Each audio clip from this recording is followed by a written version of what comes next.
Picture अभी बाकी है, लेकिन मुझे लग रहा है कि अगर बीजेपी यहां पर 45 सीटें हासिल करती हुई दिखाई दे रही है तो वो पिक्चर साफ हो गई है, क्योंकि 41 सीटें चाहिए वहां पर सरकार बनाने के लिए। बड़ी खबर के साथ हम शुरुआत करेंगे। सुबह के 10 बज चुके हैं। एबीपी न्यूज पर एक बार फिर से आप सभी दर्शकों का बहुत बहुत स्वागत है। और लोकसभा चुनाव में जिस तरह का बड़ा झटका महाराष्ट्र की सियासत में भारतीय जनता पार्टी गठबंधन को लगा था, ऐसा लग रहा है कि अब उससे वो उबर पा रही है, क्योंकि सुनामी की स्थिति यहां पर महाराष्ट्र में देखने को मिल रही है। आंकड़े आपके सामने है। ऐसा इतिहास में पहली बार हुआ है कि 200 के आंकड़े को पार करके भारतीय जनता पार्टी गठबंधन आज यहां पर 288 में से 209 सीटों पर अपनी बड़ी बढ़त लगातार बनाए हुए है। कांग्रेस पार्टी 68 सीटों के साथ आप देखिए अपने गठबंधन के साथ, यानी कि 100 का आंकड़ा भी उसके लिए बहुत दूर की कौड़ी। यहां पर लोकसभा चुनाव में जिस महाविकास अघाड़ी ने 30 सीटों पर 48 में से जीत हासिल की थी, 160 से ज्यादा सीटों पर अपनी बढ़त बनाई थी, आखिर ऐसा क्या हो गया कि 100 सीटों का लॉस यहां पर होता हुआ महाविकास अघाड़ी को, कांग्रेस गठबंधन को दिखाई दे रहा है। वहीं भारतीय जनता पार्टी 211 सीटें, आप सोचिए 145 सीटें चाहिए सरकार बनाने के लिए, और यहां पर प्रचंड जनादेश मिलता हुआ। हालांकि अभी आपको बताते चले कि 2 घंटों के अब तक के रुझान निकलकर सामने आए हैं। 1 घंटे का और इंतजार करना पड़ेगा और उसके बाद ही तस्वीर शायद ज्यादा साफ हो पाएगी। लेकिन बड़ी खबर इस वक्त ये है, 288 में से सुनामी भारतीय जनता पार्टी और उसके गठबंधन की क्या लाटकी बहना योजना काम कर गया। बटेंगे तो कटेंगे काम कर गया, एक है तो नेक है काम कर गया। कई ऐसे नारे जो लगातार भारतीय जनता पार्टी के नेताओं की ओर से लगाए गए थे, ऐसा लग रहा है कि अब उसका असर देखने को मिल रहा है। लेकिन यहां पर बहुत बड़ा झटका, क्योंकि असली और नकली की लड़ाई में ऐसा लग रहा है एकनाथ शिंदे बाजी मारते हुए उद्धव ठाकरे पर दिखाई दे रहे हैं। असली और नकली की लड़ाई में अजित पवार शरद पवार के ऊपर भारी पड़ते हुए दिखाई दे रहे हैं, जिनका बहुत बुरा प्रदर्शन इसी लोकसभा चुनाव में अब के 6 महीने पहले हम सबने देखा था। तो ये आंकड़े आपके सामने हैं, झारखंड की तस्वीर आपके सामने है। 81 में से 45 पर बीजेपी गठबंधन आगे चल रहा है, यानी कि सरकार बनाने के लिए उसको निर्दलियों का मुंह नहीं देखना पड़ेगा। अब तक के आंकड़े यह निकलकर सामने आए हैं। महाराष्ट्र में बीजेपी प्लस 211 सीटों के साथ, झारखंड में बीजेपी प्लस 45 सीटों के साथ, यानी कि शानदार जनादेश यहां पर हासिल करती हुई ये पार्टी दिखाई दे रही है। जबकि कांग्रेस प्लस 66 सीटों के साथ, आप सोचिए कहां एक वक्त पर 56 सीटें उद्धव ठाकरे की शिवसेना को अकेले मिला था 2019 में, जब बीजेपी के साथ उसने गठबंधन करके चुनाव लड़ा था। लेकिन यहां पर 3 बड़ी पार्टियां, चाहे वो उद्धव ठाकरे की पार्टी जो अपने अस्तित्व की बड़ी लड़ाई इस वक्त लड़ रही है, दूसरी तरफ शरद पवार की पार्टी एनसीपी जिसका चुनाव चिन्ह चला, ऐसा लग रहा है कि घड़ी जो है वो काम कर गया है यहां पर अजित पवार के लिए। दूसरी तरफ आपको बताते कांग्रेस पार्टी, हालांकि आंकड़ा फिर से तब्दील हो गया है, 288 में से 209 सीटों पर भारतीय जनता पार्टी प्लस आगे, कांग्रेस पार्टी 68 प्लस पर आगे चल रही है। यह महाराष्ट्र का आंकड़ा है। नीचे की तरफ अगर आप देखेंगे, झारखंड में आपको बताते चले भारतीय जनता पार्टी कमाल का प्रदर्शन करती हुई दिखाई दे रही है और 5 सालों का सूखा खत्म करके झारखंड मुक्ति मोर्चा के ऊपर बाजी मारती हुई दिखाई दे रही है। और यहां पर घुसपैठियों का बड़ा मुद्दा उठाया गया था बीजेपी की ओर से। खुद प्रधानमंत्री नरेंद्र मोदी ने बार बार यहां पर घुसपैठियों का मुद्दा उठाया था, बांग्लादेशियों का मुद्दा यहां पर उठाया गया था, और ऐसा लग रहा है ये तमाम मुद्दे, आदिवासियों का बड़ा मुद्दा उठाया गया था। गृह मंत्री अमित शाह ने कहा था कि यूसीसी लागू करेंगे, लेकिन उस यूसीसी से आदिवासियों को बाहर रखेंगे। अब यहां पर लग रहा है वो तमाम आंकड़े काम करते हुए दिखाई दे रहे हैं। फिलहाल ये जनादेश अब तक आपके सामने है। एक टिप्पणी जल्दी मैं ले लेती हूं। देवांग, अब तक के आंकड़े क्या बता रहे हैं? देखिए, आंकड़े जो बता रहे हैं, जो चुनाव आयोग के आंकड़े हैं, चित्रा बहुत रोचक हैं। वो ये बता रहे हैं कि बीजेपी अगर चाहे तो शिवसेना शिंदे को छोड़ सकती है, अगर वो चाहे कि एनसीपी को छोड़ना है अजित पवार को, वो छोड़ सकती है। दोनों में से एक चुने तो भी उसकी सरकार बनती है। ये एक चुने तो नेक चुने, जनता ने कुछ ऐसा जनादेश दिया है क्या? बिल्कुल, और जो आंकड़े हमारे सामने क्लियर कट है कि बीजेपी नंबर 1 पार्टी है महाराष्ट्र में।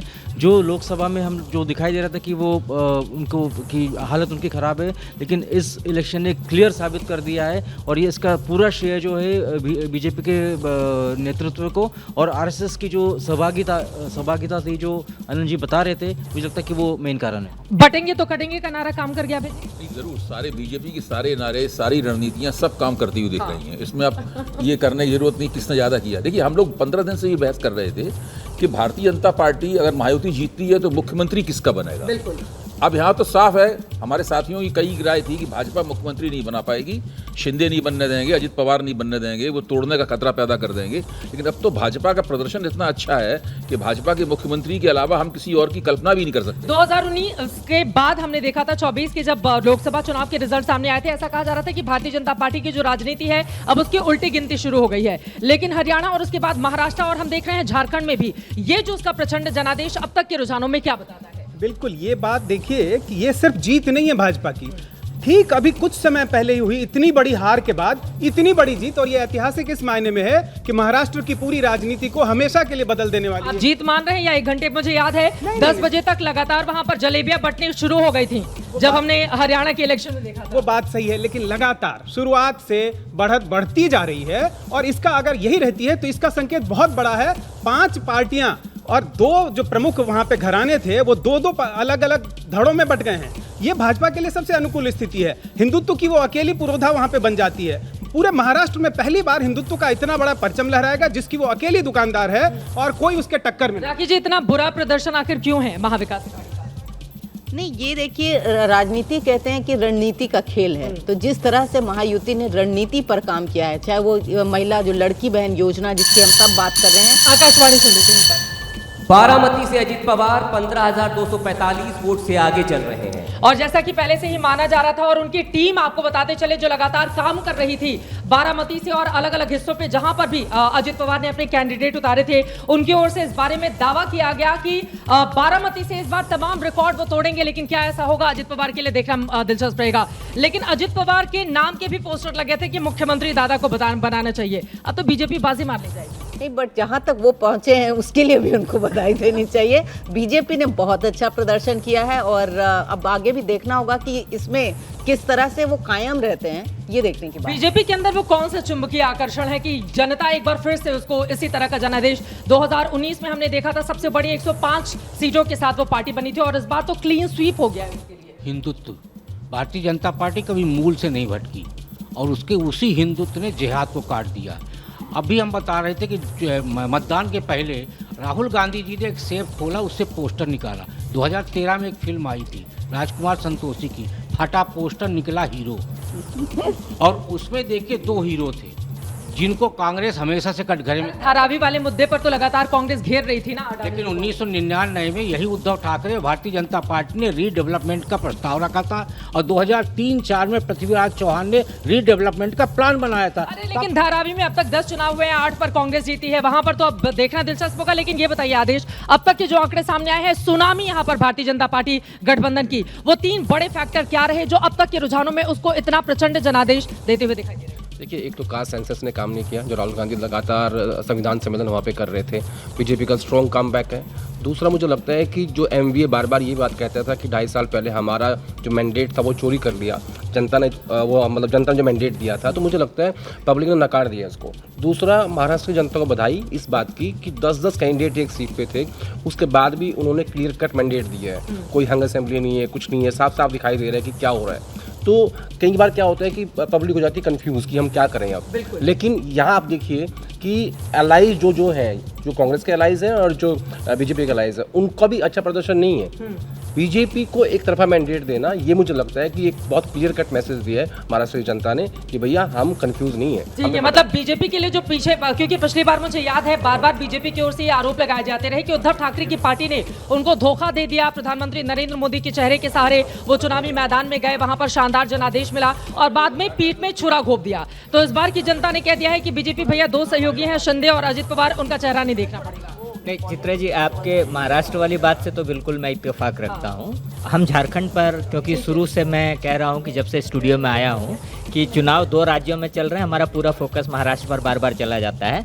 तो चुनाव आयोग के जो आंकड़े हैं वो मैं जल्दी जल्दी यदि पढ़ के बता दूँ तो भाजपा भी 21, JMM 20, कांग्रेस 10, RJD 5, CPI-ML 2, और आजसू जो पार्टी है, जो बीजेपी की अलायंस है, सिर्फ 1, और झारखंड की एक रीजनल पार्टी है लोकतांत्रिक क्रांति मोर्चा करके। तो आप मोटा मोटी अगर चुनाव आयोग का आंकड़ा देखें तो झारखंड में अभी भी लड़ाई बाकी है और हमें इंतजार करना पड़ेगा। और मैं फिर से इस बात को रिपीट कर दूं कि कहीं अगर बेटी बहन योजना काम करती है तो यहाँ मैया योजना काम क्यों नहीं करेगी? बिल्कुल, ये बड़ा सवाल बना हुआ है, मैया योजना काम नहीं करेगी। लेकिन एक बार फिर से झारखंड की हम चर्चा करेंगे, लेकिन आ जाते हैं महाराष्ट्र में 210 के साथ भारतीय जनता पार्टी गठबंधन अगर प्रचंड जनादेश हासिल करता हुआ दिखाई दे रहा है, तो सबसे बड़ा सवाल यह है कि आखिर ऐसा क्या हो गया कि 2024 के लोकसभा चुनाव के मुकाबले यहां पर शानदार जानदार प्रदर्शन, 3 बड़ी योजनाएं जिसने बीजेपी के पक्ष में, आपको लग रहा है नारा काम कर गया? देखिए, एक चीज मैं बहुत ओपनली बता दूं कि कई दफ़े क्या होता है ना कि कोई अपवाद हो जाता है, तो ये चुनाव बिल्कुल ये स्थापित कर रहा है कि 2024 में जो लोकसभा का चुनाव हुआ था वो एक अपवाद था, अर्थात उसके पहले जो प्रवृत्ति थी भारतीय राजनीति की वही प्रवृत्ति लगातार निवर्तमान है। एक दूसरी बात, कई दफ़े आप चित्रा जी जानती हैं बिहार में, यूपी में कई दफ़े बरसाती नदियों से भी थोड़ा बाढ़ आ जाता है, लेकिन जो ग्लेशियर फेड रिवर्स होती हैं वो लगातार वोट प्रतिशत सामने आ गया है। महाराष्ट्र में कांग्रेस गठबंधन को 33% वोट शेयर हासिल होता हुआ दिखाई दे रहा है। भारतीय जनता पार्टी यहां पर 49%, तकरीबन 50% के आसपास उसका वोट शेयर दिखाई दे रहा है, यानी कि ये तो एक तरफा मुकाबला वहां पर जहां पर बाजी मार ली है महायुति। बिल्कुल एक तरफा मुकाबला है। और कल ही मैं बता रहा हूँ, कुछ कार्यकर्ताओं से मेरी बातचीत हो रही थी जो शिवसेना के उद्धव ठाकरे के गुट के कार्यकर्ता थे, उनका यही लगातार कहना था कि जिन सीटों पर उद्धव ठाकरे लड़ रहे थे, लड़ने के लिए तो उन्होंने 96 सीटें ले रखी थी, लेकिन उन सीटों में जो चयन करना था सीटों का, वो शायद ओवर कॉन्फिडेंस में थे कि पूरी सिंपैथी उनके साथ। पंकज जी सीधे आपके पास आते हुए देखिए यहाँ पर जो जिस तरह की स्थिति, अब इसके बाद दिल्ली में चुनाव होने हैं विधानसभा के, उसके बाद बिहार का मुकाबला बहुत ज्यादा महत्वपूर्ण होगा, लेकिन यहाँ पर बीजेपी अगर लोकसभा चुनावों के दर्द से उबर जाती है और सुनामी लेकर आती है अपने पक्ष में, तो यहाँ पर कांग्रेस पार्टी और उसकी सहयोगियों को सोचना होगा कि कमी कितनी ज्यादा हो गई है कि 2019 का देखें, 2014 का देखें और अब 2024 विधानसभा के। देखिए, महाराष्ट्र के जो नतीजे आ रहे हैं वो निश्चित तौर पर आश्चर्यजनक हैं। अब हम लोगों को ये मान लेना चाहिए कि बेरोजगारी कोई मुद्दा नहीं है, महंगाई कोई मुद्दा नहीं है, आरक्षण कोई मुद्दा नहीं है, धारावी कोई मुद्दा नहीं है। सारे राजनीतिक आकलन नाकाम हो गए, सारे समाजशास्त्रीय आकलन नाकाम हो गए। तो अगर ये चुनावों की तस्वीर बनती जा रही है भारतवर्ष में तो बहुत अच्छा है। ऐसा भी तो हो सकता है रोजगार देने में बीजेपी कामयाब रही हो, महंगाई कम करने में बीजेपी कामयाब रही हो, लाडकी बहना योजना से महिलाओं को सशक्त करने में बीजेपी कामयाब रही हो, इसका उल्टा ही क्यों निकाला जाता है? लाडकी बहना योजना से भले ही महिलाओं को सशक्त करने में कामयाब रही हो, लेकिन रोजगार और महंगाई के मुद्दे पर तो बीजेपी पूरी तरह नाकाम है। ये पूरा देश देख रहा है, हम और आप देख रहे हैं। लेकिन अब ये चुनावों में मुद्दे नहीं हैं, ये तय हो गया है कि जो जीवन के असली मुद्दे हैं वो कुछ और हैं और चुनावी मुद्दे जो हैं वो कुछ और हैं। लेकिन यहाँ पर जनादेश है। जल्दी मैं एक चीज़ और स्पष्ट कर दूं कि ये सारे फैक्टर्स हैं, मुझे नहीं लगता है कि ये सारी बातें जो सर कह रहे हैं। सबसे बड़ी बात हमें ये भी समझनी चाहिए कि जिस प्रकार से भारतीय जनता पार्टी का वहाँ एक स्थानीय नेतृत्व है, फडणवीस ने जिस प्रकार से अपनी जो सैक्रिफाइस पहले किया, मुझे लगता है जनता उसको भी समझती है। ये मुद्दे हो सकते हैं, ये ऐसा नहीं है, लेकिन ये मुद्दे ये भी हो सकते हैं ना जो सरकार के पक्ष में काम कर रहे हो। देखिए, बड़ी जानकारी, बड़ी खबर एबीपी न्यूज पर 288 में से अब तक के आंकड़े निकल कर सामने आए हैं। सभी सीटों के रुझान 210 सीटों पर भारतीय जनता पार्टी यहां पर अपने सहयोगियों के साथ आगे चल रही है। और आपको बता दें, प्रचंड जनादेश यहां पर बीजेपी के पक्ष में मिलता हुआ दिखाई दे रहा है।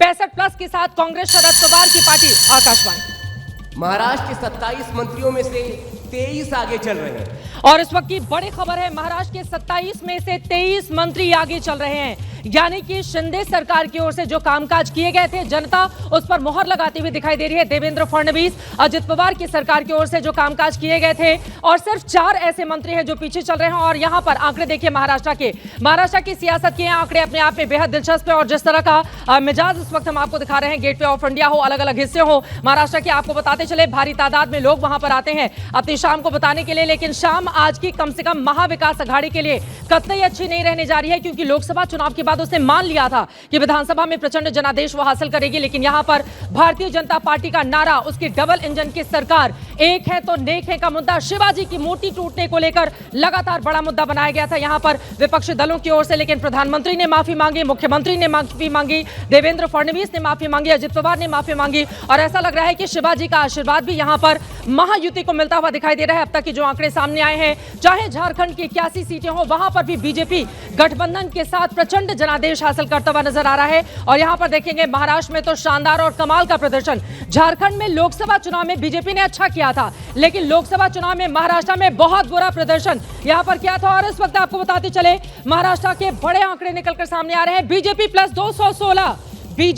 216 सीटों पर इस वक्त प्रचंड जनादेश के साथ आगे की ओर बढ़ता हुआ अब तक की ये रुझान है। और यहां पर आपको बताते चले कि झारखंड से बड़ी खबर आ रही है, जहां पर कांटे का मुकाबला अब देखने को मिल रहा है। बीजेपी की बड़ी बढ़त कायम थी, लेकिन बीजेपी प्लस 38 पर, झारखंड मुक्ति मोर्चा प्लस 38 सीटों पर, यानी कि यहां पर मामला फंसा हुआ दिखाई दे रहा है। और ऐसे में ये जो 5 अदर्स हैं वो काफी ज्यादा महत्वपूर्ण। झारखंड ही वो राज्य है जिसने मधु कोड़ा को अकेले निर्दलीय के तौर पर मुख्यमंत्री की कुर्सी दे दी थी और नवाब मलिक की ओर से मुझसे बातचीत में महाराष्ट्र की सियासत में अजित पवार को लेकर भी कहा जा रहा था कि मधु कोड़ा जब मुख्यमंत्री बन सकते हैं तो फिर क्यों नहीं बन सकते हैं यहाँ पर अजित पवार। लेकिन वहां की स्थिति बदल गई है और अब आपको बता दें ये जो 5 निर्दलीय हैं इनकी भूमिका सबसे ज्यादा, हालांकि अभी तक ये रुझान है कि जैसे जैसे समय आगे गुजरेगा उसके बाद यहाँ पर बीजेपी प्लस या फिर झारखंड मुक्ति मोर्चा प्लस दोनों में से कौन आगे बढ़ जाएगा। लेकिन अब तक के जो आंकड़े निकलकर सामने आए हैं, महाराष्ट्र में टाई हो गया। आपको बताते चले झारखंड में टाई हो गया था लेकिन अब बदल गया है।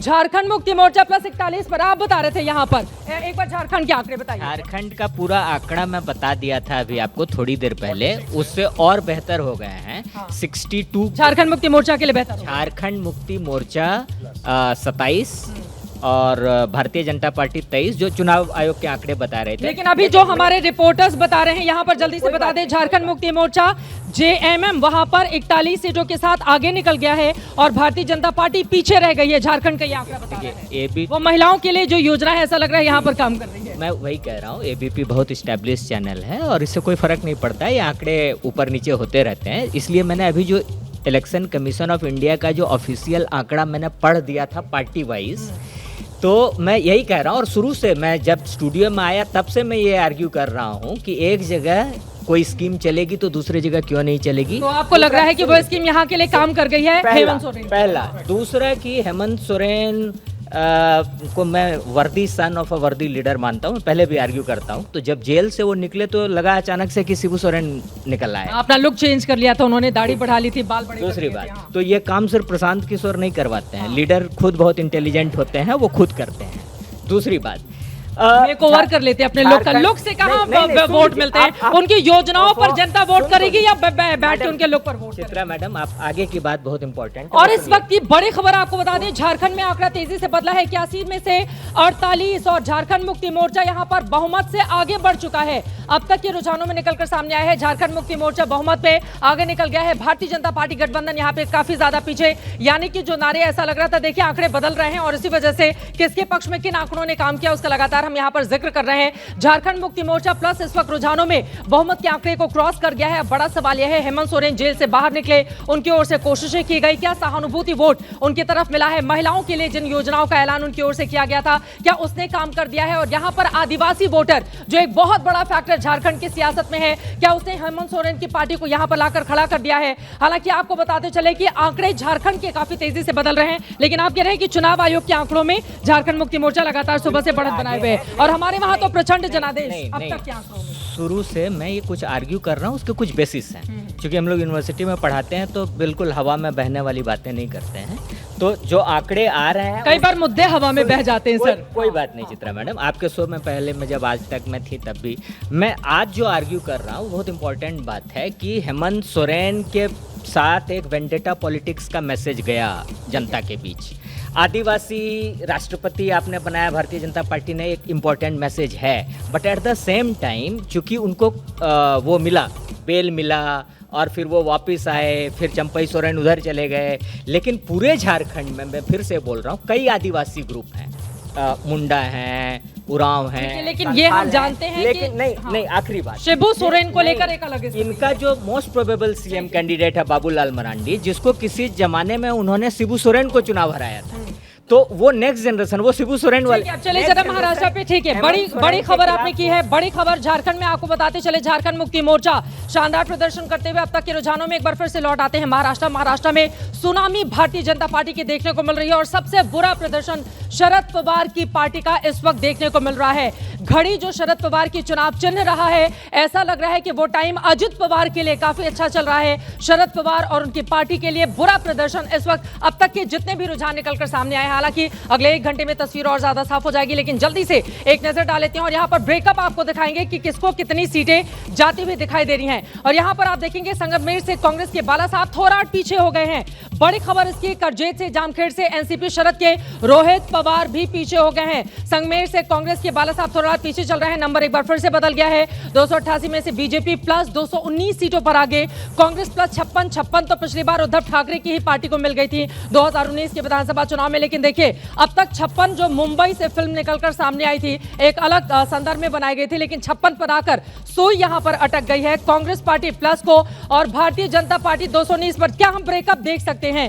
136 पर, आप देखिए 149 पर भारतीय जनता पार्टी ने चुनाव लड़ा और बीजेपी 136 पर, यानी कि गिने चुने कुछ ऐसी सीटें रह गई जहां पर बीजेपी को यहां पर मात मिलती हुई दिखाई दे रही है। हालांकि अभी ये रुझान है, फाइनल आंकड़ा 1 घंटे के बाद ही शायद तस्वीर और ज्यादा साफ हो पाएगी, लेकिन बीजेपी 136 सीटों के साथ और अब तक बीते 5 सालों में अगर हम देखेंगे तो किसी भी राज्य का यह भारतीय जनता पार्टी का सबसे बड़ा आंकड़ा आप कह सकते हैं। महाराष्ट्र की सियासत में जो पार्टी 149 पर चुनाव लड़ती है और 136 पर अगर यहां पर आकर वो ठहरती है तो ये बहुत बड़ा जनादेश भारतीय जनता पार्टी के लिए, देवेंद्र फडणवीस के लिए, उनकी पार्टी के लिए। हम सब ने देखा था वोट जिहाद के मामले को किस तरह से यहां पर लगातार उठाने की कोशिश की गई थी महाविकास अघाड़ी की ओर से, लेकिन ऐसा लग रहा है कि ये नारा जो है बीजेपी का जिहाद वाला जो नारा लेकर आए थे और कुछ मुसलमान संगठनों की ओर से लगातार महाविकास अघाड़ी के पक्ष में बात कही गई वोट देने के लिए, वो ऐसा लग रहा है कि यहां पर काम कर गया है बीजेपी के लिए और उसके गठबंधन के लिए। हिंदुत्व की राजनीति को लेकर यह पार्टी आगे बढ़ी है और नंबर फिर बदल गया है 220 के साथ भारतीय जनता पार्टी। और अब तक के इतिहास को आप देखेंगे,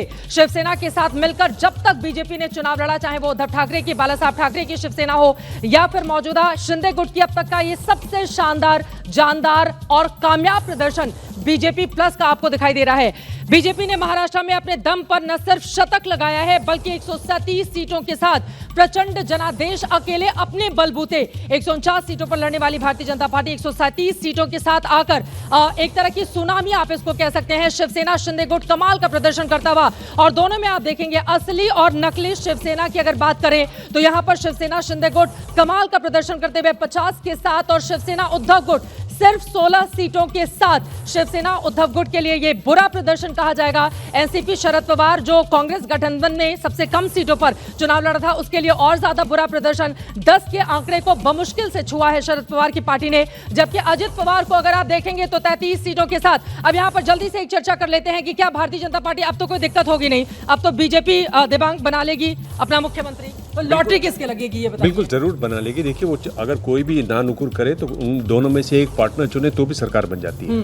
तो आप ऐसी स्थिति में आ गए हैं जब आप इनके पास कोई बार्गेनिंग की जगह नहीं है। अगर वो कहीं नहीं, कोई आंख नहीं दिखा पाएगा बीजेपी जी, अगर वो कहे कि शिंदे को बनाए तो बोले ठीक है आप बैठिए, फिर हम लोग अजित पवार को बुला देते हैं। अजित पवार कुछ कहें तो बोले ठीक है आप बैठिए, हम शिंदे को बुला लेते हैं। लेकिन शिंदे जाएंगे कहाँ, ये भी तो बड़ा सवाल है। नहीं, बिल्कुल शिंदे महायुति में ही रहेंगे, वो कहीं नहीं जाएंगे। और ये अभी जो आंकड़े हमारे सामने है वो क्लियर कट है कि भाजपा का ही मुख्यमंत्री होगा और मतलब देवेंद्र फडणवीस जो, और हम लोग बोल रहे कि प्लीज़ ये आंकड़ा देखिए, मतलब जो 6 रीजन से 6 के 6 रीजन्स में बीजेपी ने बढ़त हासिल की है और जो इनफैक्ट जो बाकी के जो लीड्स हमको दिख रहे हैं, चाहे शिवसेना शिंदे के हो या एनसीपी अजित पवार के हो, तो उसमें बीजेपी का बहुत बड़ा योगदान रहा है। लेकिन यहाँ पर मुस्लिम समुदायों की ओर से एक मुश्त वोट दूसरी पार्टी को कहने के बावजूद अगर बीजेपी यहाँ पर इस तरह का जीत हासिल करती है, और देखिए आप अजित पवार की पार्टी 33 सीटों के साथ, आपको बताते चले कि अजित पवार की पार्टी में कुछ बड़े लोगों से मेरी बातचीत हो रही थी, उन्होंने कहा था कि 25 से लेकर 30 सीटें हमारा ये टारगेट है, अगर यहां तक हम पहुंच जाते हैं तो वो हमारी सबसे बड़ी कामयाबी होगी।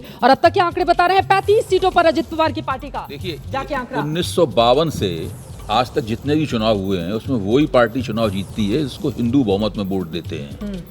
मुसलमान वोट पूरक भूमिका का निर्वाह कर सकते हैं। अगर हिंदू समाज एक बार तय कर ले कि हमें इसको बहुमत प्रदान करना है तो और किसी को बहुमत नहीं प्राप्त हो सकता। ये भारत की आबादी मूलक संरचना है, पहली बात। दूसरी बात यह है कि भाजपा व्यवहारिक रूप से 150 सीटें जीतने की स्थिति में है, क्योंकि शिवसेना शिंदे और 150 पे तो चुनाव ही लड़ी है वो। मैं वही बात कह रहा हूँ, उसी पे ध्यान दे रहा हूँ। बाकी दोनों गठजोड़ पार्टनरों में उसके 18 से 20 उम्मीदवार हैं जो उनके टिकट पे लड़ रहे हैं और ये अखबारों में उनके नाम तक प्रकाशित हो चुके हैं। उनके सब लोग जानते हैं कि दरअसल भाजपा के उम्मीदवार हैं। जैसे शायना एनसी हो गई, बाकी शायना एनसी तो केवल एक उदाहरण है और सही उदाहरण आप दे रही हैं, लेकिन बाकी और भी बहुत से लड़ रहे हैं। इसलिए सब लोग सब भाजपा के मुख्यमंत्री के लिए ही वो लोग कहेंगे साहब। ठीक है, लेकिन ये प्रचंड जनादेश भारतीय जनता पार्टी उसकी सहयोगियों के लिए अब सुपड़ा साफ हो गया यहाँ पर। चाहे वैसे बड़ा दिलचस्प एक चीज और कह दूं, अगर झारखंड में यही नतीजे रहते हैं जो अभी रुझान आ रहे हैं तो ये भाजपा ईडी के कारण चुनाव हारेगी। अगर उसने ईडी का एक्शन हेमंत सोरेन के खिलाफ चुनाव से पहले न लिया होता तो हेमंत सोरेन की सरकार के खिलाफ एंटी इनकम्बेंसी थी। भाजपा ने अपने पैरों पे ईडी का अगर ये आंकड़े रहते हैं तो कुल्हाड़ी मारी है। अब यहाँ पर अगर महिलाएं बीजेपी को वोट कर रही हैं, महायुति को वोट कर रही हैं और वहां पर महिलाओं के लिए योजना है, तो उसको भी तो रश दे देना चाहिए, क्योंकि आपको बताते चले महिला एक बहुत बड़ा वोट बैंक मौजूदा सियासत में बन चुका है और उसको रिझाने के लिए पार्टियों की ओर से कितने बड़े बड़े दावे किए जाते हैं। लेकिन ये जो आंकड़ा सामने आया है 216 का 129 पर भारतीय जनता पार्टी, अब तो मतलब बीजेपी ने ऐसा कौन सा कमाल कर दिया कि बार बार जनता जो है उसके ऊपर लोकसभा चुनाव में बुरा प्रदर्शन करने के बावजूद भरोसा कर रही है। देखिए, एक तो स्पष्ट बात है कि हिंदुत्व का कार्ड बहुत अच्छे से चला है, लेकिन वो इकलौता कारण नहीं है। महिलाओं का जो लाड़की बहन योजना है वो बहुत सफल रही है। इसी तरह से उन्होंने किसी भी मुद्दे पे, जातीय समीकरण को साधना हो, अपने अलाई पार्टनर को साधना हो, सभी मुद्दों पे गंभीरता से काम किया, इसीलिए इतनी बड़ी जीत। और आप देखिए कि जो उनके साथ मिलकर लड़े उनका भी प्रदर्शन कितना अच्छा है। कोई इतनी बड़ी, आपने खुद भी बताया कि अजित पवार खुद नहीं उनके पार्टी के लोग नहीं मान रहे, तो उससे अधिक सीटें मिल रही हैं। उनके टारगेट पे 25 से 30 सीटें थी कि हमारा लक्ष्य है मैक्सिमम 30 और कम से कम 25। एकनाथ शिंदे के दल में कोई भी विश्वास नहीं कर रहा था कि 40 से ऊपर जाएंगे। आप देखिए कि 50 से ऊपर जा रहे हैं, 56 हो गए। तो ये बिल्कुल स्पष्ट है कि न सिर्फ बीजेपी खुद ऐतिहासिक रूप से जीत रही है, 90% प्लस उसका। और ये 56 का जो आंकड़ा है ना, देखिए फिल्मों में भी और राजनीति की दुनिया में भी हमने देखा है 56 इंच को लेकर किस तरह की सियासत चली है। राखी जी, लेकिन आपसे मैं जानना चाहूंगी, ये जो अब तक का जनादेश है, भारतीय जनता पार्टी 125 पर, 56 पर यहाँ पर शिंदे गुट और 35 पर अजित पवार का गुट, ये क्या बताता है? क्या सिर्फ हिंदुत्व का तड़का लगाकर बीजेपी ने इस जीत को हासिल कर लिया या उसके कामकाज का भी ये नतीजा है? नहीं, बिल्कुल स्ट्रक्चर और फोकस्ड अप्रोच जिसको कहते हैं उसके तहत काम किया है। और हम बात करें अगर महाराष्ट्र में मुंबई है तो ब्लॉकबस्टर, ये उसकी जो एक रणनीति और जीत जो अब दिखाई दे रही है वो बिल्कुल उसकी वजह से। सारे फैक्टर्स को, अगर आप महिला वोटर्स को देखें, वो भी सोशली अगर देखें तो तमाम नीचे के स्तर पर, खासकर ग्रामीण आप इलाकों में देखें वहाँ पर भी बहुत काम हुआ है। ओबीसी कंसोलिडेशन जो हुआ है, बहुत सारी चीज़ें ये जो हैं ये इस पर काम